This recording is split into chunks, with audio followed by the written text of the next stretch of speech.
নজরুল ইসলামের লেখা ছোট গল্প শিউলিমালা থেকে পদ্ম গোখরো। কেমন লাগলো আপনাদের জানাতে ভুলবেন না।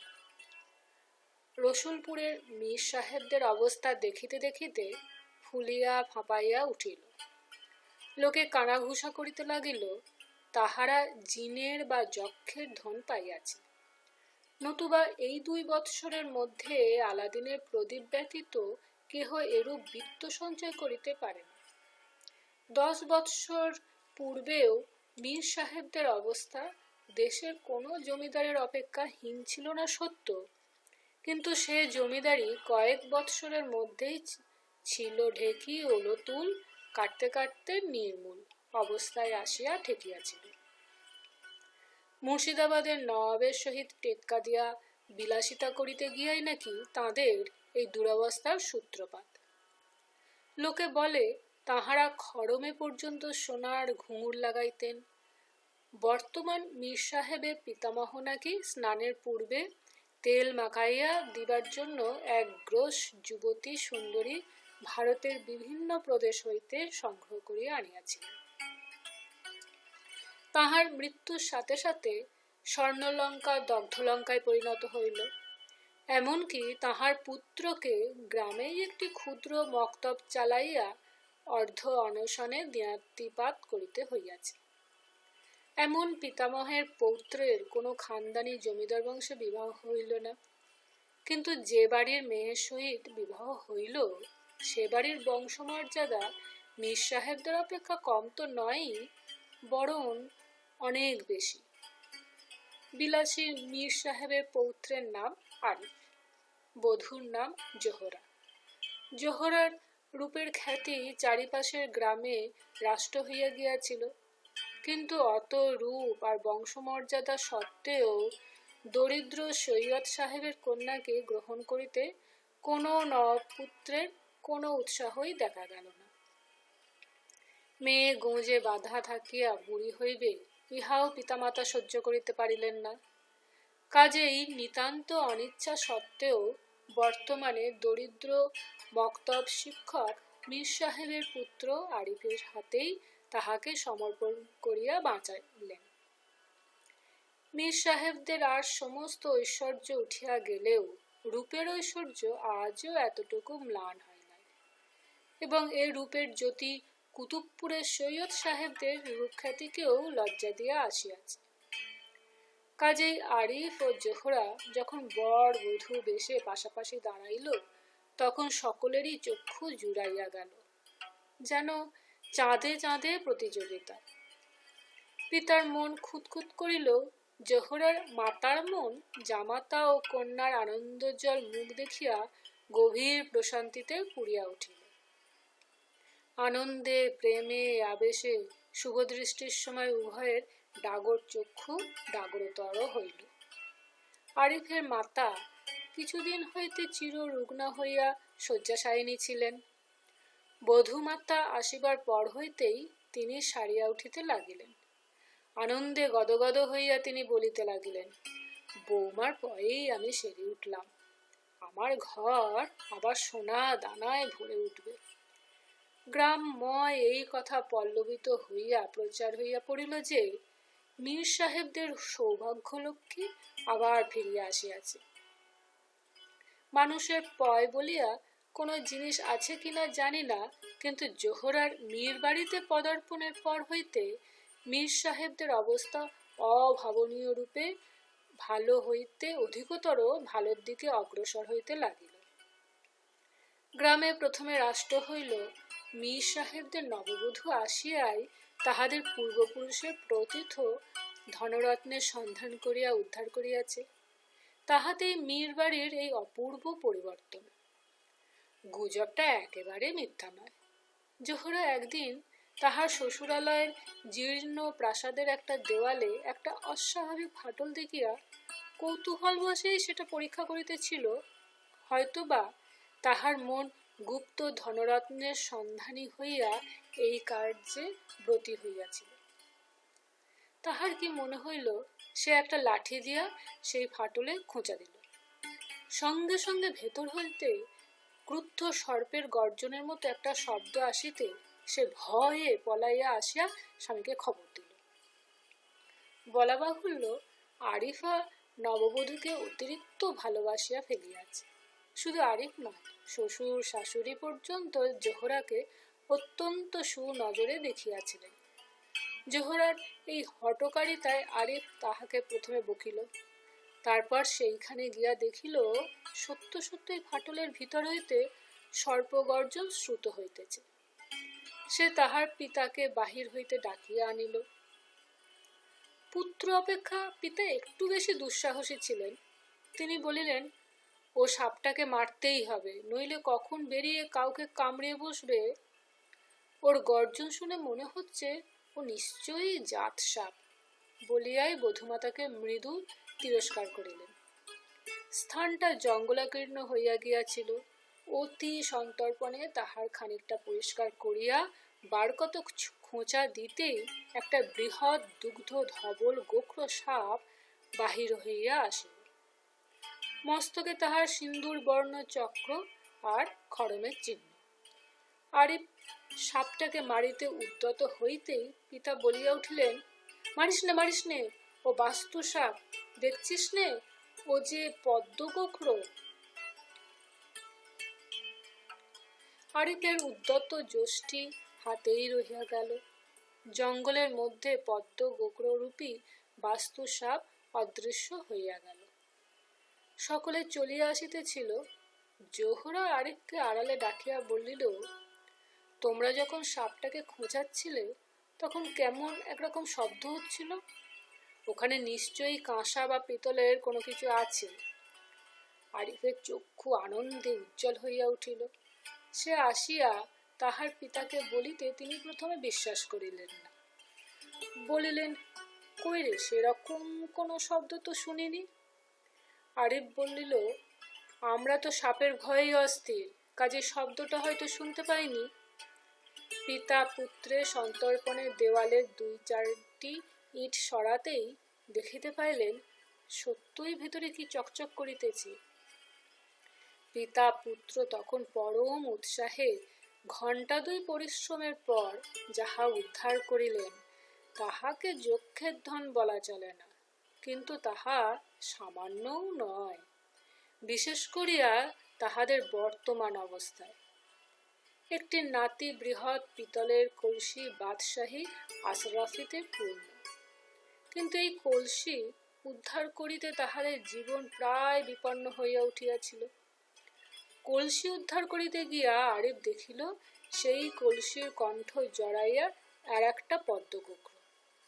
আরিফ ভয়ে 10 হাত পিছাইয়া গিয়া বলিয়া উঠিল, ওরে বাপরে, সাপটা আবার এসেছে ওইখানে। জোহরা অনুচ্চ কণ্ঠে বলিল, না, ওটা একটা, ওটারই জোড়া হবে বোধ হয়। প্রথমটা ওই দিকে চলে গেছে, আমি দেখেছি। কিন্তু এই সাপটা প্রথমই হোক বা অন্য একটা হোক, কিছুতেই কলসি ছাড়িয়া যাইতে চায় না, অথচ পদ্মগোখর মারিতেও নাই। কলসির কণ্ঠ জড়াইয়া থাকিয়াই পদ্মগোখর তখন মাঝে মাঝে ফনা বিস্তার করিয়া ভয় প্রদর্শন করিবার চেষ্টা করিতেছে। জোহরার মাথায় কি খেয়াল চাপল, সে তাড়াতাড়ি 1 বাটি দুধ আনিয়া নির্ভয়ে কলসির একটু দূরে রাখিতেই সাপটা কলসি ত্যাগ করিয়া শান্তভাবে দুগ্ধ পান করিতে লাগিল। জোহরা এই অবসরে পিতলের কলসি তুলিয়া লইল। সাপটা অনায়াসে তাহার হাতে ছবল মারিতে পারিত, কিন্তু সে কিছু করিল না। এক মনে দুগ্ধ পান করিতে করিতে ঝিঝি পোকার মতো এক প্রকার শব্দ করিতে লাগিল। একটু পরেই আর একটা পদ্মগোখর আসিয়া সেই দুগ্ধ পান করিতে লাগিল।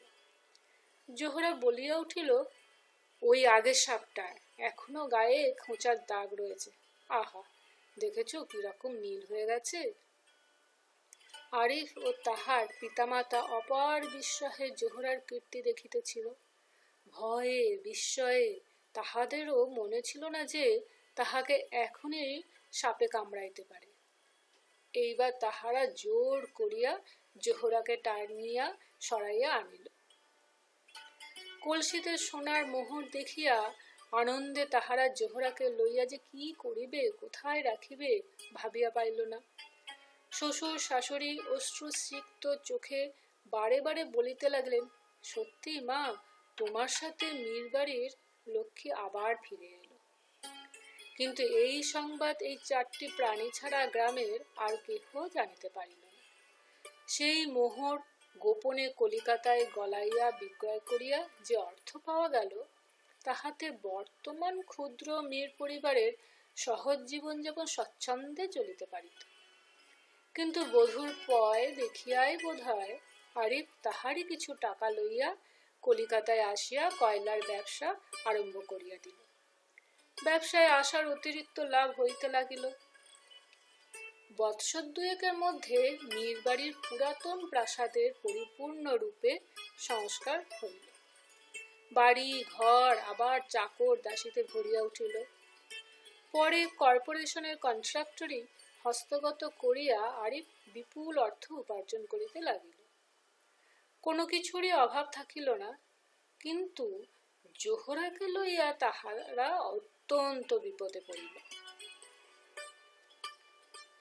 এই অর্থপ্রাপ্তির পর হইতেই জোহরা যেমন পদ্ম গোখর যুগলের প্রতি অতিরিক্ত স্নেহ প্রবণ হইয়া উঠিল, সাপ দুটিও জোহরার তেমনি অনুরাগী হইয়া পড়িল। অথবা হয়তো দুধ কলার লোভেই তাহারা জোহরার পিছু পিছু ফিরিতে লাগিল। জোহরার শ্বশুর শাশুড়ি স্বামী সাপের ভয়ে যেন প্রাণ হাতে করিয়া সর্বদা মৃত্যুর বিভীষিকা দেখিতে লাগিলেন। বাস্তু সর্প মারিতেও পারেন না, পাছে আবার এই দৈব অর্জিত অর্থ সহসা উবিয়া যায়।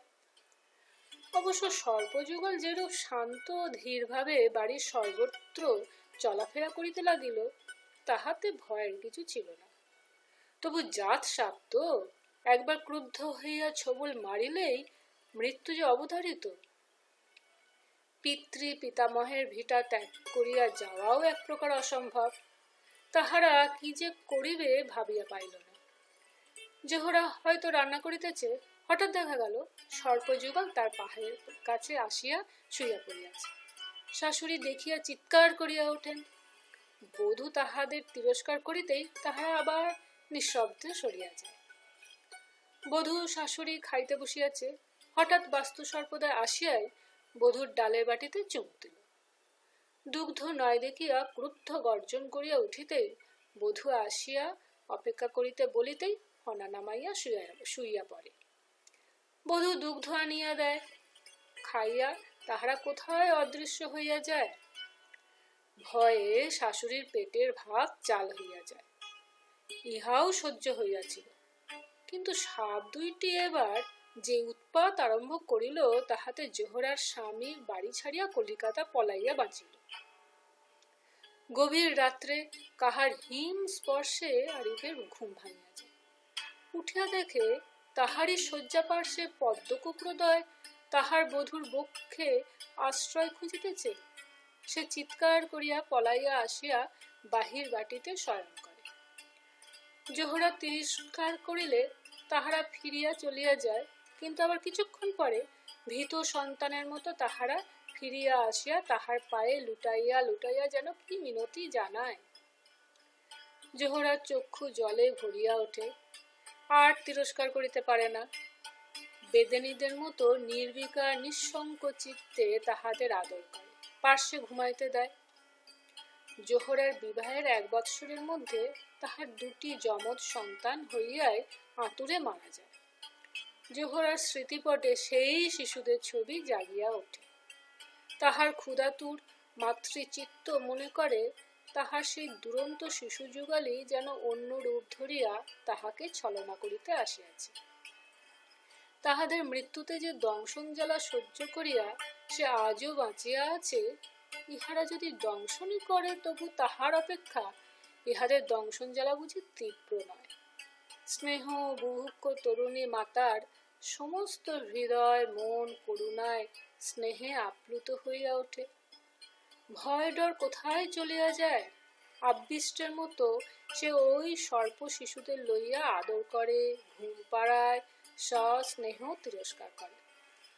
স্বামী অসহায় ক্রোধে ফুলিতে থাকে, কিন্তু কোনো উপায়ও নাই। তাহার প্রাণের অধিক প্রিয় বধূর মধ্যে এই উদ্যত্ত ফনার ব্যবধান সে লঙ্ঘন করিতে পারে না। নিষ্ফল আক্রোশে অন্তরে অন্তরে পুড়িয়া মরে।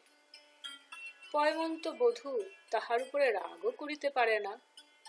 রাগ করিয়াই বা করিবে কি, তাহার তো কোনো অপরাধ নাই।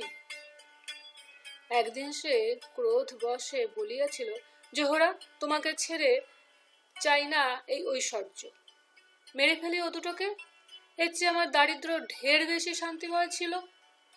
জোহরা দুই চক্ষুতে অশ্রু ভরা আবেদন লইয়া নিষেধ করে, বলে, ওরা আমার ছেলে, ওরা তো কোনো ক্ষতি করে না, কাউকে কামড়াতে জানে না তো ওরা। আরিফ ক্রুদ্ধ হইয়া বলে, তোমায় দংশন করে না ওরা, কিন্তু ওদের বিষের জ্বালায় আমি পুড়ে মরুম। আমার কি ক্ষতি যে ওরা করেছে তা তুমি বুঝবে না। এর চেয়ে যদি ওরা সত্যি সত্যি দংশন করতো, তাও আমার পক্ষে এভাবে বেঁচে থাকার চেয়ে ঢের বেশি সুখের হতো। জোহরা উত্তর দেয় না, নীরবে অশ্রুমোচন করে। ইহারা যে তাহারই মৃত খোকাদের অন্যরূপী আবির্ভাব বলিয়া সে মনে করে, তাহাও সে মুখ ফুটিয়া বলিতে পারে না, সংস্কারে বাঁধে। পিতা, পুত্র ও মাতা শেষে স্থির করিলেন, জোহরাকে কিছুদিনের জন্য তাহার পিত্রালয়ে পাঠাইয়া দেওয়া হোক। হয়তো সেখানে গিয়ে সে ইহাদের ভুলিয়া যাইবে এবং সর্পযুগলও তাহাকে দেখিতে না পাইয়া অন্য কোথাও চলিয়া যাইবে। একদিন প্রত্যুষে সহসা আরিফের পিতা জোহরাকে ডাকিয়া বলিলেন, মা, বহুদিন বাপের বাড়ি যাওনি, তোমার বাবাকে 2-3 বার ফিরিয়ে দিয়ে অন্যায় করেছি, আজ আরিফ নিয়ে যাবে, তুমি কিছুদিন সেখানে কাটিয়ে এসো। জোহরা সব বুঝিল, বুঝিয়াও প্রতিবাদ করিল না, নীরবে অশ্রু মোচন করিয়া চলিয়া গেল। যাইবার সময় কিন্তু সাপ দুইটিকে কোথাও দেখিতে পাইল না। আরিফ বধূকে তাহার পিত্রালয়ে রাখিয়া ব্যবসা দেখিতে কলিকাতায় চলিয়া গেল। জোহরার পিতা মাতা কন্যার নিরাভরণ রূপী দেখিয়া আসিয়াছেন। আজ সে যখন শালঙ্কারা বেশে স্বর্ণকান্তি স্বর্ণভূষণে ঢাকিয়া গৃহে পদার্পণ করিল, দরিদ্র পিতামাতা তখন যেন নিজের চক্ষুকে বিশ্বাস করিতে পারিলেন না। কন্যা জামাতাকে যে কোথায় রাখিবেন ভাবিয়া পাইলেন না। 2-1 দিন যাইতে না যাইতে পিতা মাতা দেখিলেন কন্যার মুখের হাসি শুকাইয়া গিয়াছে। সে সর্বদা যেন কাহার চিন্তা করে, সকল কথায় কাজে তাহার অন্যমনস্কতা ধরা পড়ে। মাতা একদিন কন্যাকে আড়ালে ডাকিয়া বলিলেন, হ্যাঁ রে, আরিফকে চিঠি লিখবো আসতে? কন্যা লজ্জায় মরিয়া গিয়া বলিল, না মা, উনি তো শনিবারেই আসবেন। জামাই আসিল, তবু কন্যার চোখে মুখে পূর্বের মতো সে দীপ্তি দেখা গেল না। মাতা কন্যাকে বলিলেন, সত্যি বলতো জোহরা, তোর কি জামাইয়ের সঙ্গে ঝগড়া হয়েছে? জোহরা ম্লান হাসি হাসিয়া বলিল, না মা, উনি তো আগের মতোই আমাকে ভালোবাসেন। বাড়িতে আমার 2টি খোকাকে ফেলে এসেছি, তাই মন কেমন করে। জোহরার মাতা আরিফের এই হঠাৎ অর্থপ্রাপ্তির রহস্য কিছু জানতেন না। কন্যার যমজ সন্তান হইয়া মারা গিয়াছে এবং ওই বাড়ির প্রথা মতো সেই সন্তান 2টিকে বাড়িরই সম্মুখের মাঠে গোড় দেওয়া হইয়াছে জানিতেন। মনে করিলেন কন্যা তাহাদেরই স্মরণ করিয়া একথা বলিল। গোপনে অশ্রু মুছিয়া তিনি কার্যান্তরে চলিয়া গেলেন। দেখিতে দেখিতে 6 মাস চলিয়া গেল। জোহরাকে লইয়া যাইবার জন্য কেহ কোনো কথা বলে না। জোহরারও পিতা মাতা অপেক্ষাও জোহরা বেশি ক্রুদ্ধ হইল। কি তাহার অপরাধ খুঁজিয়া পাইল না। স্বামী প্রতি শনিবার আসে, কিন্তু অভিমান করিয়াই সে কোনো কথা জিজ্ঞাসা করে না। মাতা কিন্তু থাকিতে পারিলেন না। একদিন জামাতাকে বলিলেন, বাবা, জোহরা তো একরকম খাওয়া দাওয়াই ছেড়ে দিয়েছে, ওর কি কোনো রোগ বেরামি হলো? তাও তো বুঝতে পারছি না। দিন দিন শুকিয়ে মেয়ে যে কাঠ হয়ে যাচ্ছে। আরিফের অন্তর কাঁপিয়া উঠিল। বিষাক্ত সাপকে যে মানুষ এমন করিয়া ভালোবাসিতে পারে, ইহা সে কল্পনাও করিতে পারে নাই। সে ভাবিতে লাগিল, জোহরা কি উন্মাদিনী? হঠাৎ তাহার মনে হলো জোহরার মাতামহ বিখ্যাত সর্পতত্ত্ববিদ ছিলেন। ইহার মাঝে হয়তো সে সাধনায় পুনর্জীবন লাভ করিয়াছে। ইহার মধ্যে সে বহুবার রসুলপুর গিয়াছে, কিন্তু সাপ দুটিকে জোহরা চলিয়া যাইবার পর 2-1 দিন ছাড়া আর দেখিতে পায় নাই। কিন্তু সেই 2-1 দিনই তাহারা কি উৎপাতই না করিয়াছে, তাহা দেখিয়া বাড়ির কাহারও বুঝিতে কষ্ট হয় নাই যে উহারা জোহরাকেই খুঁজিয়া ফিরিতেছে। উদ্যত ফনা 80-20, তবু সে কি তাহাদের কাতরতা মিনতি একবার আরিফ, একবার তাহার পিতা, একবার তাহার মাতার পায়ে লুটাইয়া পড়িতে চায়, আর তাহারা প্রাণ ভয়ে ছুটিয়া পালায়। আরিফ একথা বধূর কাছে প্রকাশ করে নাই। জোহরাও অভিমান ভরে তাহাদের কোনো কথাই জিজ্ঞাসা করে নাই। জামাতা কন্যাকে লইয়া যাইবার জন্য কোনরূপ ঔৎসুক্য প্রকাশ করিতেছেন না দেখিয়া জোহরার পিতা একদিন আরিফকে বলিলেন, বাবা, জানো তো আমরা কত গরিব। মেয়ে তো শয্যা নিয়েছে, দেশে যা দুর্দিন পড়েছে তাতে আমরা খেতেই পাচ্ছি নে। মেয়ের চিকিৎসা তো দূরের কথা, মেয়েটা এখানে থেকে বিনা চিকিৎসায় মারা যাবে, তার চেয়ে তুমি কিছুদিনের জন্য ওকে কলকাতার বাড়িতে নিয়ে যাও, তারপর ভালো হলে ওকে আবার রেখে যেও। বলিতে বলিতে চক্ষু সজল হইয়া উঠিল। স্থির হইল আগামীকাল সে প্রথমে জোহরাকে কলিকাতায় লইয়া যাইবে, সেখানে ডাক্তার দেখাইয়া একটু সুস্থ হইলে তাহাকে রসুলপুরে লইয়া যাইবে। রাত্রে আরিফের কিসের শব্দে ঘুম ভাঙিয়া গেল। সে চক্ষু মেলিতেই দেখিল তাহার শিয়রে একজনকে উন্মুক্ত তরবারি হস্তে দাঁড়াইয়া, এবং পাশেই কামরায় আর একজন লোক, বোধহয় স্ত্রীলোক, জোহরের বাক্স ভাঙিয়া তাহার অলঙ্কার অপহরণ করিতেছে। ভয়ে সে মৃতবৎ পড়িয়া রইল। তাহার চিৎকার করিবার ক্ষমতা পর্যন্ত কে যেন অপহরণ করিয়া লইয়াছে। কিন্তু ভয় পাইলেও তাহার মনে কেমন সন্দেহ হইল, স্ত্রীলোক ডাকাত। সে ঈষৎ চক্ষু খুলিয়া তাহাকে চিনিবার চেষ্টা করিতে লাগিল, কিন্তু বাহিরে এমন ভান করিয়া পড়িয়া থাকিল যেন সে অঘরে ঘুমাইতেছে। যে ঘরে সে ও জোহরা শয়ন করিয়াছিল তাহার পার্শ্বে আরেকটি কামরা, স্বল্পায়তন। সেই কামরায় একটা স্টিলের ট্রাঙ্কে জোহরার গহনাপত্র থাকিত, প্রায় 20,000 টাকার গহনা। জোহরা বহু অনুনয় করিয়া আরিফকে ওই গহনাপত্র রসুলপুরে রাখিয়া আসিবার জন্য বহুবার বলিয়াছে। আরিফ সে কথায় কর্ণপাত করে নাই। সে বলিত, তোমার কপালেই আজ আমাদের ওই অর্থ অলঙ্কার। ও কয়টা টাকার অলঙ্কার যদি চুরি যায়, যাক, তোমাকে তো চুরি করতে পারবে না। ও তোমার জিনিস তোমার কাছে থাকে। আর তাছাড়া তোমার বাবা এই অঞ্চলের পীর, ওর ঘরে তো চুরি করতে সাহস করবে না। আরিফ নিজের চক্ষুকে বিশ্বাস করিতে পারিল না, যখন দেখিল ওই মেয়ে ডাকাত আর কেউ নয়, সে তাহার শাশুড়ি জোহরার মাতা। 2 দিন আগের ঝড়ে ঘরের কতকগুলো খড় উড়িয়া গিয়াছিল, এবং সেই অবকাশ পথে শুক্লা দ্বাদশীর চন্দ্রকিরণ ঘরের ভিতর আসিয়া পড়িয়াছিল। শাশুড়ির সমস্ত অলঙ্কারগুলি পোঁটলায় বাঁধিয়া চলিয়া আসিবার জন্য মুখ ফিরাইতেই তাহার মুখে চন্দ্রের কিরণ পড়িল, এবং সেই আলোকে আরিফ যাহার মুখ দেখিল তাহাকে সে মাতার অপেক্ষাও ভক্তি করে। তাহার মুখে, চোখে, মনে অমাবস্যার অন্ধকার ঘনাইয়া আসিল।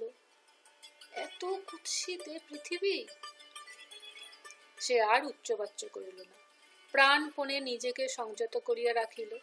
সে দেখিল তাহার শাশুড়ির পিছু পিছু তরবারিধারী ডাকাতও বাহির হইয়া গেল। তাহারা উঠানে আসিয়া নামিতেই সে উঠিয়া বাতায়ন পথে দেখিতে পাইল ওই ডাকাতও আর কেহ নয়, তাহারই শ্বশুর। আরিফ জানিত কিছুদিন ধরিয়া তাহার শ্বশুরের আর্থিক অবস্থা অত্যন্ত খারাপ হইয়া পড়িয়াছিল। দেশেও প্রায় দুর্ভিক্ষ উপস্থিত। মাঝে মাঝে তাহার শ্বশুর ঘটি বাটি বাঁধা দিয়া অন্যের সংস্থান করিতেছিলেন, ইহারাও সে আভাস পাইয়াছিল।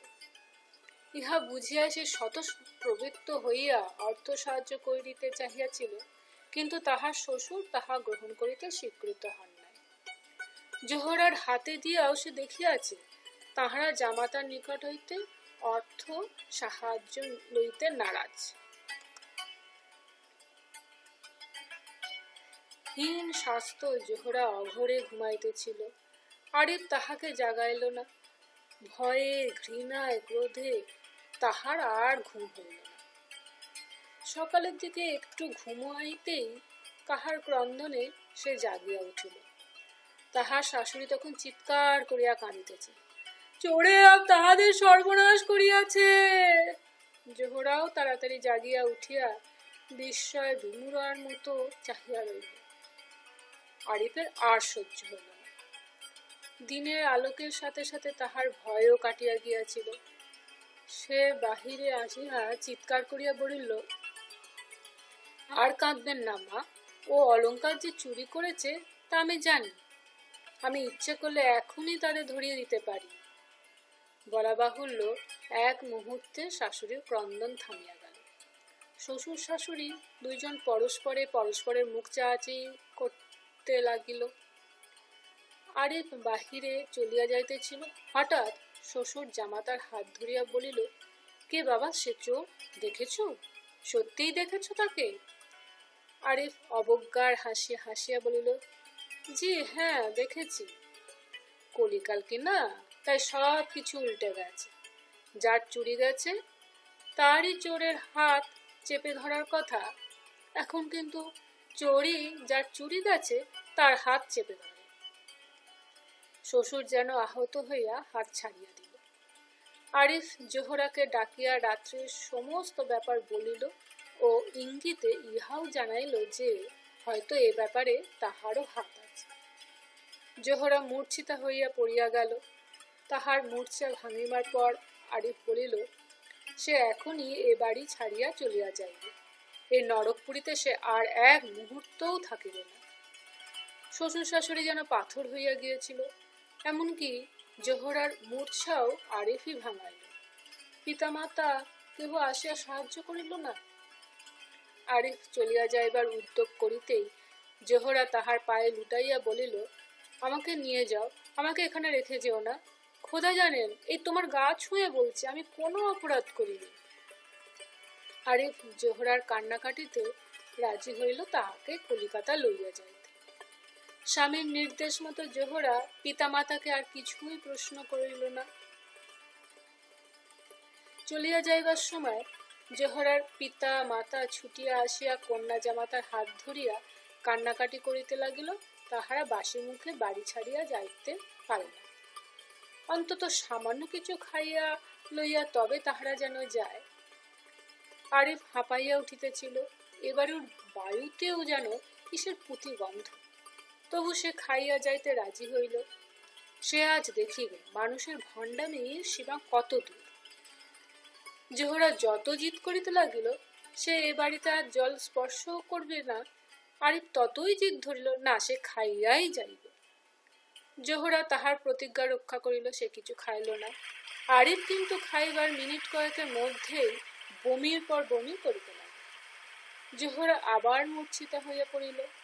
সে মূর্ছার পূর্বে মায়ের দিকে তাকাইয়া একটি কথা বলিয়াছিল, রাক্ষসী। আরিফের বুঝিতে বাকি রহিল না সে কি খাইয়াছে। কিন্তু এখানে থাকিয়া মরিলে চলিবে না। এই মৃত্যুর ইতিহাস সে তাহার পিতামাতাকে বলিয়া যাইবে। সে ঊর্ধ্বশ্বাসে স্টেশন অভিমুখে ছুটিল। স্টেশনে পৌঁছিয়ায় সে ভীষণ রক্তবমন করিতে লাগিল। রক্তবমন করিতে করিতেই সে প্রায় চলন্ত ট্রেনে গিয়া উঠিয়া পড়িল। ট্রেন তখন ছাড়িয়া দিয়াছে। স্টেশন মাস্টার চিৎকার করিতে করিতে সে তখন ট্রেনে গিয়া উঠিয়া বসিয়াছে। কামরা হইতে একজন সাহেবী পোশাক পরা বাঙালি চেঁচাইয়া উঠিলেন, এটা ফার্স্ট ক্লাস, নেমে যাও নেমে যাও। আরিফ কোনো কিছু উত্তর দেওয়ার আগেই আবার রক্তবমন করিতে লাগিল। দৈবক্রমে যে বাঙালি সাহেবটি ট্রেনে যাইতেছিলেন তিনি কলকাতার একজন বিখ্যাত ডাক্তার। আরিফ অস্পষ্ট স্বরে একবার মাত্র বলিল, আমায় বিষ খাইয়েছে আমার, বলিয়াই অজ্ঞান হইয়া পড়িয়া গেল। ডাক্তার সাহেব মফস্বলের এক বড় জমিদার বাড়ির কলে গিয়েছিলেন। তাহার সঙ্গে ঔষধপত্রের বাক্স ছিল। তিনি তাড়াতাড়ি সার্ভেন্ট কামরা হইতে চাকরকে ডাকিয়া তাহার সাহায্যে আরিফকে ভালো করিয়া শোয়াইয়া নাড়ি পরীক্ষা করিয়া ইঞ্জেকশন দিলেন। 2-3টা ইঞ্জেকশন দিতেই রোগীকে অনেকটা সুস্থ মনে হইতে লাগিল। বমি বন্ধ হইয়া গেল। ইচ্ছা করিয়াই ডাক্তার সাহেব গাড়ি থামান নাই, কারণ গাড়ি কলিকাতা পৌঁছিতে দেরি হলে হয়তো এই হতভাগ্যকে আর বাঁচানো যাইবে না। ট্রেন কলিকাতায় পৌঁছিলে ডাক্তার সাহেব অ্যাম্বুলেন্স করিয়া আরিফকে হাসপাতালে পাঠাইয়া দিলেন। জোহরা সত্য সত্যই পয়মন্ত। আরিফ মৃত্যুর সহিত মুখোমুখি আলাপ করিয়া ফিরিয়া আসিল।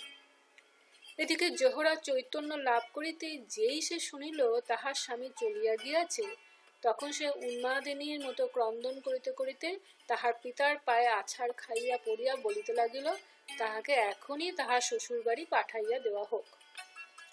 প্রতিবেশীরা কিছুই বুঝিতে না পারিয়া প্রশ্নের পরে প্রশ্ন করিতে লাগিল।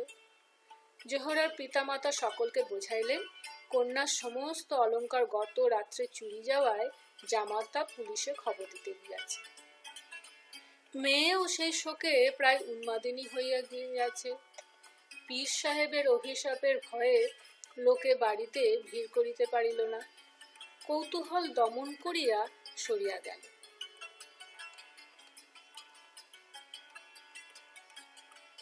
তিন দিন 3 রাত্রি যখন কন্যা জলস্পর্শ করিল না, তখন পিতা পালকি করিয়া কন্যাকে রসুলপুরে পাঠাইয়া দিয়া পুণ্য করিবার মানসে মক্কা যাত্রা করিলেন।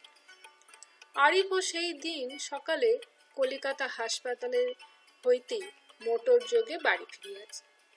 আশ্চর্য, সে বাড়ি ফিরিয়া কিন্তু পিতা মাতাকে কিছু বলিল না। এই 3 দিন ধরিয়া সে মৃত্যুর সহিত যুদ্ধ করিতে করিতে অনেক কিছু ভাবিয়াছে। পিতা শুনিলে তাহাদের খুন করিতে ছুটিবেন। তাহারা তো মরিবেই, তাহার পিতাকেও সে সেই সাথে হারাইবে। জোহরাও আত্মহত্যা করিবে। জোহরা জোহরা ওই 3টি অক্ষরে যেন বিশ্বের মধু সঞ্চিত। সে মৃত্যুকে স্পর্শ করিয়া প্রতিজ্ঞা করিয়াছে দৈবকে ভিন্ন কাহাকেও সে দোষী করিবে না, বাহিরেও না অন্তরেও না। সে তখনও জানে না যে সে আবার বাঁচিয়া ফিরিয়াছে। আর কাহাকে সে অপরাধী করিবে? তাহারা যে তাহারই প্রিয়তমার পরমাত্মীয়। বাঁচিয়া উঠিয়া সে যেন নবজীবন লাভ করিয়াছে। এ যেন তার আর এক জন্ম। মৃত্যুর স্পর্শ তাহাকে সোনা করিয়া দিয়াছে। পুত্রের মুখ দেখিয়া পিতামাতা চমকাইয়া উঠিলেন। এ কি, এমন নীল হয়ে গেছিস কেন? এ কি চেহারা হয়েছে তোর? আরিফ শান্ত স্বরে বলিল, কলেরা হয়েছিল, এশিয়াটিক কলেরা। বেঁচে এসেছি এই যথেষ্ট। পিতা মাতা পুত্রকে জড়াইয়া ধরিয়া কাঁদিতে লাগলেন। শত দরিদ্রকে ডাকাইয়া দান খয়রাত করিলেন। সন্ধ্যায় বাড়িতে মৌলুদ শরীফের ব্যবস্থা করিলেন। তখনও সূর্য অস্ত যায় নাই। এমন সময় বাড়ির দ্বারে আসিয়া জোহরার পালকি থামিল। জোহরা পালকি হইতে মৃত্যু পাণ্ডুর মুখে নামিতেই সম্মুখে আরিফকে দেখিয়া চিৎকার করিয়া তাহার পায়ে পড়িয়া কাঁদিয়া উঠিল। তুমি এসেছ, বেঁচে ফিরে এসেছ? বলিতে বলিতে সে মূর্ছিতা হইয়া পড়িল। সকলে ধরাধরি করিয়া তাহাকে ভিতরে লইয়া গেলেন। মূর্ছা ভাঙিয়া কথা কিঞ্চিৎ সুস্থ হইলে আরিফের পিতামাতা কাঁদিতে কাঁদিতে বলেন, তোরা দুজনেই কি মরতে মরতে ফিরে এলি? মাতা কাঁদিতে লাগিলেন, আমার সোনার প্রতিমার কে এমন অবস্থা করলে? আরিফ জোহরাকে নিভৃতে ডাকিয়া সমস্ত কথা খুলিয়া বলিল। জোহরা স্বামীর পায়ে মাথা রাখিয়া কাঁদিতে লাগিল। না না না না, তুমি শাস্তি দাও। তোমরা আমায় ঘৃণা করো, মারো। আরিফ জোহরার অধর দংশন করিয়া বলিল, এই নাও শাস্তি। দুঃখ বিপদের এই ঝড় ঝঞ্ঝার মাঝেও জোহরা তার পদ্ম গোগ্রর কথা ভুলে নাই। এতদিন সে তেমনই নীরবে তাহাদের কথা ভুলিয়া আছে, যেমন করিয়া সে তাহার মৃত খোকাদের ভুলেছে। কিন্তু সে কি ভুলিয়া থাকা? এই নীরব অন্তর্দাহের বিষ জ্বালা তাহাকে আজ মৃত্যুর দুয়ার পর্যন্ত ঠেলিয়া আনিয়াছে। সে সর্বদা মনে করে সে বেদেনী, সে সাপুরের মেয়ে। সে ঘুমে জাগরণে শুধু সর্পের স্বপ্ন দেখে। সে কল্পনা করে তাহার স্বামী নাগলোকের অধীশ্বর, সে নাগমাতা, নাগরাজেশ্বরী। বাড়িতে আসিয়া অবধি কাহাকেও পদ্মগোঘ্রর কথা জিজ্ঞাসা না করায় শ্বশুর শাশুড়ি স্বস্তির নিঃশ্বাস ফেলিয়া ভাবিলেন, বউ ওদের কথা বোধহয় ভুলিয়া গিয়াছে। গভীর রাত্রে জোহরা স্বপ্নে দেখিতেছিল তাহার মৃত খোকা দুইজন যেন আসিয়া বলিতেছে, মাগো বড় খিদে, কতদিন আমাদের দুধ দাওনি, আমরা কবরে শুয়ে আছি আর উঠতে পারি নে, একটু দুধ, বড় খিদে। খোকা খোকা বলিয়া চিৎকার করিয়া কাঁদিয়া জোহরা জাগিয়া উঠিল। দেখিল স্বামী ঘুমাইতেছে। প্রদীপ জ্বালিয়া কি যেন অন্বেষণ করিল, কেহ কোথাও নাই। সে আজ উন্মাদিনী, সে আজ শোকাতুরা মা, সে পুত্রহারা জননী। তাহার হারা কোখা ডাকতে আছে, তাহারা 6 মাস না খাইয়া আছে। পাগলের মতো সে দ্বার খুলিয়া বাহির হইয়া গেল। বাড়ির সম্মুখেই মীর পরিবারের গোরস্থান। ক্ষীণ শিখা প্রদীপ লইয়া উন্মাদিনী মাতা 2টি ছোট্ট কবরের পার্শ্বে আসিয়া থামিল। পাশাপাশি 2টি ছোট্ট কবর, যেন 2টি যমজ ভাই গলাগলি করিয়া শুইয়া আছে। শিয়রে 2টি কৃষ্ণচূড়ার গাছ জোহরায় স্বহস্তে রোপণ করিয়াছিল, এইবার তাহাতে ফুল ধরিয়াছে। রক্তবর্ণের ফুলে ফুলে কবর 2টি ছাইয়া গিয়াছে। মাতার ডাক ছাড়িয়া কাঁদিয়া উঠিল, খোকা খোকা, কে তোদের এত ফুল দিয়াছে বাবা, খোকা। মূর্ছিতা হইয়া পড়িয়াছিল না, ওই কবর ধরিয়া কাঁদিতে কাঁদিতে ঘুমিয়া পড়িয়াছিল, জানে না। জাগিয়া উঠিয়াই জোহরা দেখিল তাহার বুকে কুণ্ডলি পাকাইয়া সেই পদ্মগোঘ্র যুগল। জোহরা উন্মত্তের মতো চিৎকার করিয়া উঠিল, খোকা আমার খোকা, তোরা এসেছিস, তোদের মাকে মনে পড়ল। জোহরা আবেগে সাপ 2টিকে বুকে চাপিয়া ধরিল। সর্প 2টিও মালার মতো তাহার কণ্ঠ বাহু জড়াইয়া ধরিল। তখন ভোর হইয়া গিয়াছে। জোহরা দেখিল পদ্মগোঘ্রদয়ের সে দুগ্ধ ধবল কান্তি আর নাই, কেমন যেন শীর্ণ মলিন হইয়া গিয়াছে। তাহারা বারে বারে জিভ বাহির করিয়া যেন তাহাতে তৃষ্ণার কথা, ক্ষুধার কথা স্মরণ করিয়া দিতেছে। মাগো বড় খিদে, তুমি তো ছিলে না, কে খেতে দেবে, একটু দুধ, বড় খিদে মা, বড় খিদে। জোহরা তাহাদের বুকে করিয়া ঘরে ঢুকিয়া দেখিল তখনও কেহ জাগিয়া উঠে নাই। সে হেসেলে ঢুকিয়া দেখিল কড়া ভরা দুগ্ধ। বাটিতে করিয়া দিতেই সাপ 2টি বুভুক্ষের মতো ঝাঁপাইয়া পড়িয়া দুগ্ধ পান করিতে লাগিল। যেন কত যুগ যুগান্তরের ক্ষুধাতুর ওরা।